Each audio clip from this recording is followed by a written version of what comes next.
Good afternoon, everyone. We are Dengue Beeters!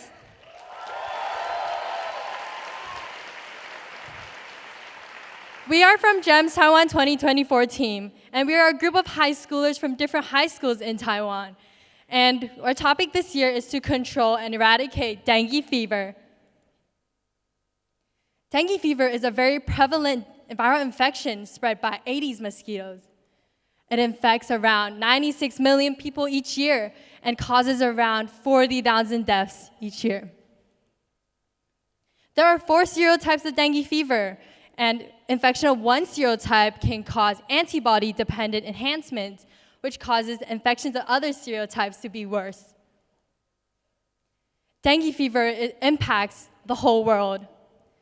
It causes so many cases, and it's becoming a global issue, and it is rising in cases in both the US, China, and also in France.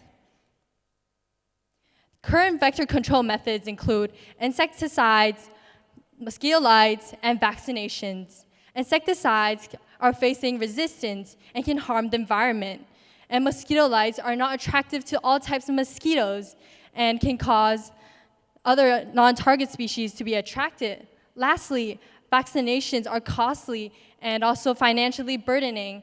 That's why there's a lot of disadvantages to the current vector control methods. There's also currently no treatments towards dengue fever. That is why we decided to focus on the prevention aspect of dengue fever. In our project, we utilized the pull, trap, kill strategy, and our solution consists of 3 components: beetroot peel, beeter trap, and our biolivicide toxins. It is cost-effective and non-toxic towards organisms and other humans. In our beeter trap, the beeter peel attracts Aedes mosquitoes into our trap. The beeter trap sticky paper traps the adult mosquitoes, and the biolivicide toxins act as our last line of defense, killing our larvae. By distributing our beeter trap all around the world, we aim to end dengue fever by 2030. Our biologicidals are sorted into 2 categories. BT toxins, a toxin from Bacillus thuringitis, is a toxin that breaks the cellular membranes of the mosquito midgut. And also BMK-IT1, a scorpion-derived neurotoxin that causes hyperactivation of neurons. We specifically selected these two toxins as they are target-specific toxins. Therefore, they do not cause harm to humans or animals. This is due to the mechanisms of the toxins. BT toxins are only activated in the alkaline environments of the mosquito's midgut, and BMK-IT1 targets a specific neural pathway that's unique to insects.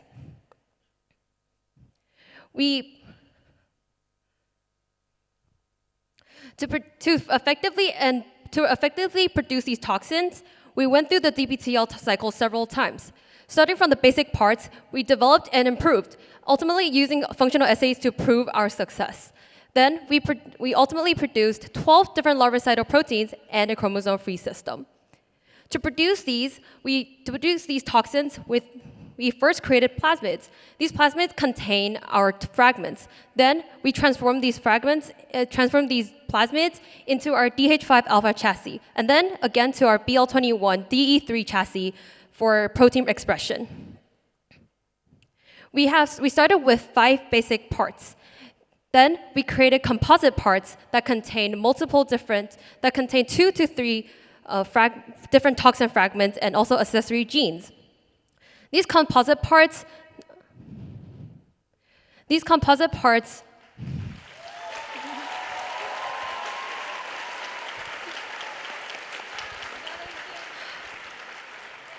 the combination of different toxins not only decrease the possibility of developing insecticide resistance, it also is also presented with synergetic effects.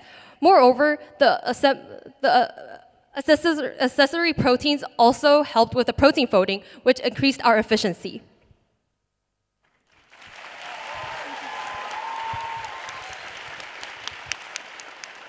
Furthermore, we produced a chromosome-free system inspired by 2023 Japan United.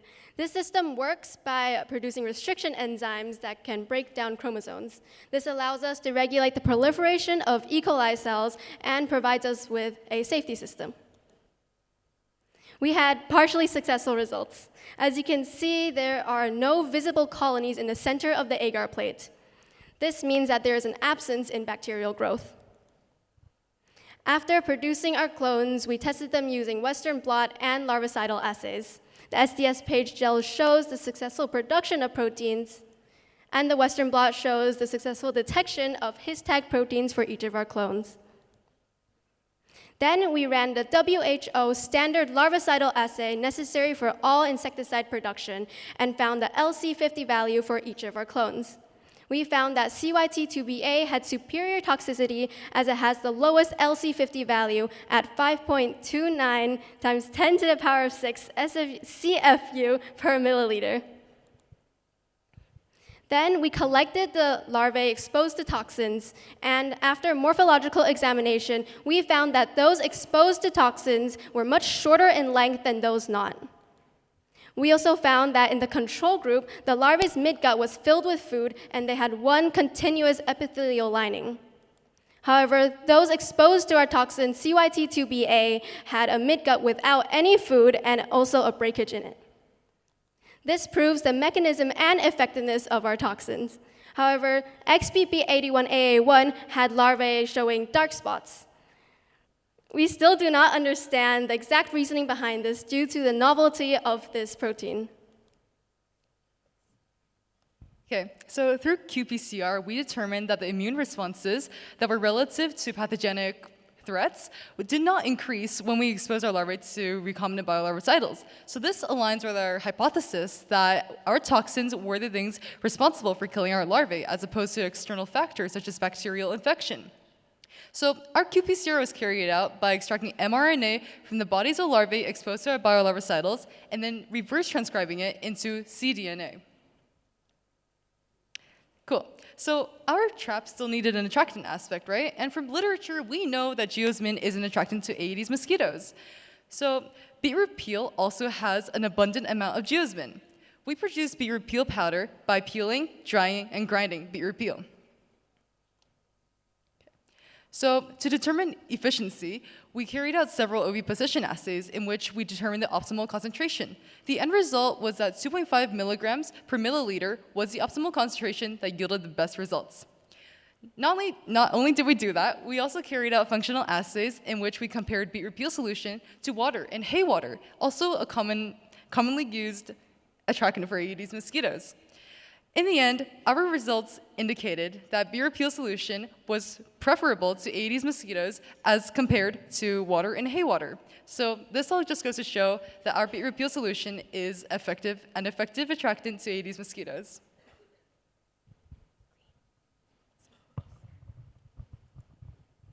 So here is our beater trap. On the slide is a view of all the components inside our beater trap, which was designed to integrate elements of the recombinant toxin, the kill factor, and the beetroot peel, the pull factor, into one portable trapping device with the most effective design. So if we take a closer look here, we can see that it is composed of a removable top, a funnel, sticky paper, a net, a mid-piece, as well as a detachable base. So with only 6 segments, our beater trap is easy to clean and easy to assemble.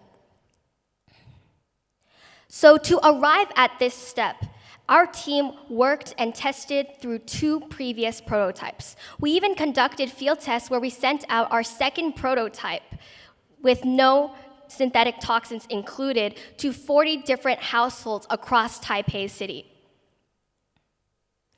And our surveys, the general questionnaire, the field test feedback, as well as the street interview, enabled us to revamp key concepts of our trap, such as selecting the biodegradable material PLA for our final prototype, as well as integrating more user-friendly elements into the trap. In a similar fashion, our functional assays also allowed us to evaluate the trapping efficacy while improving design choices, such as optimizing the placement of the funnel inside the trap.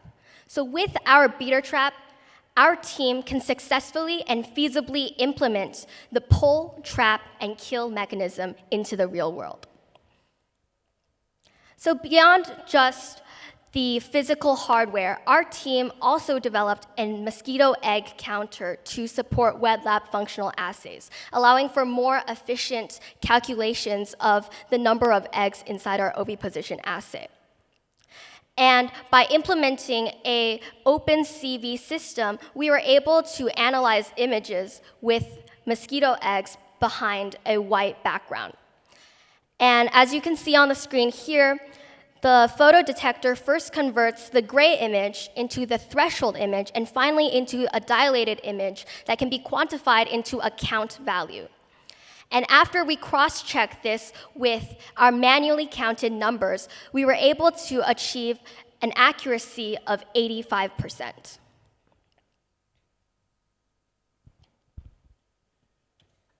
To further our project, our draw lab created a total of 3 models.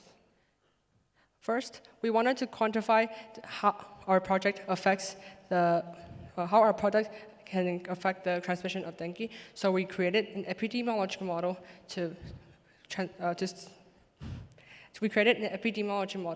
simulate the human-mosquito interaction of dengue fever transmission.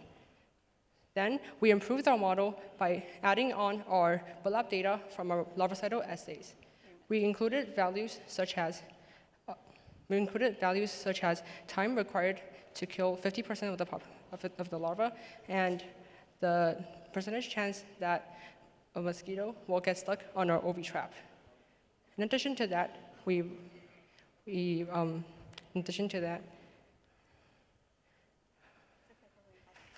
sorry.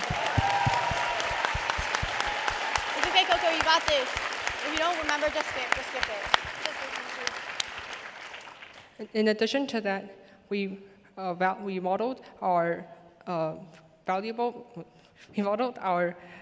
most important parameters that changes according to our OV trap. For example, our larval mortality rate and daily biting rate. We modeled them as a function of the number of OV traps implemented. Our results show that with 2,500 people and 15,000 mosquitoes, implementation of 450 OV traps will lead to a 50% decrease in the number of infected humans. That is around 1 OV trap per household. Our results act as a theoretical proof of concept for how our project is effective in using the larvicidal toxins to combat dengue fever.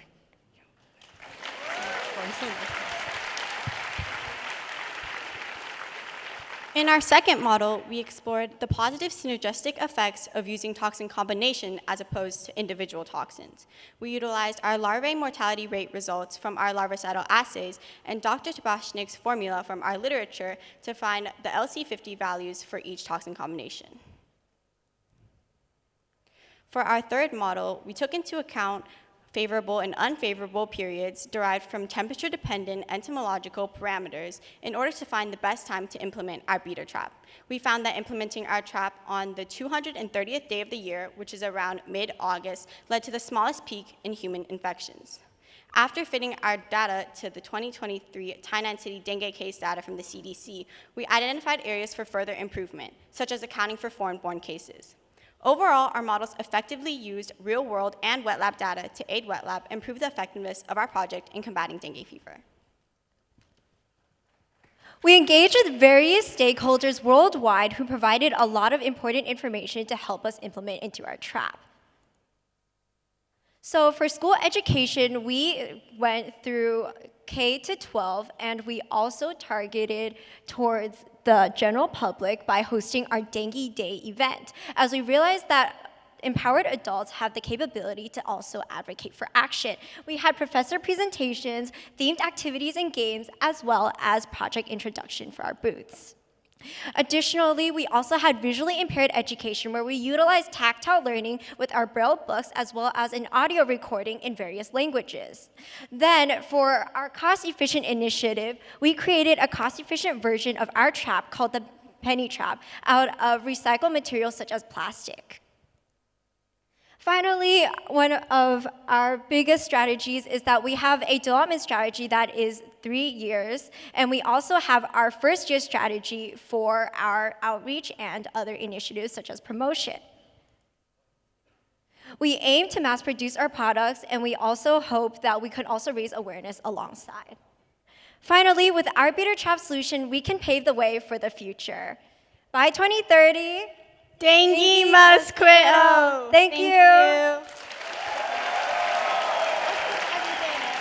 You guys, you can exit there. Wow, what a way to kick off all the presentations.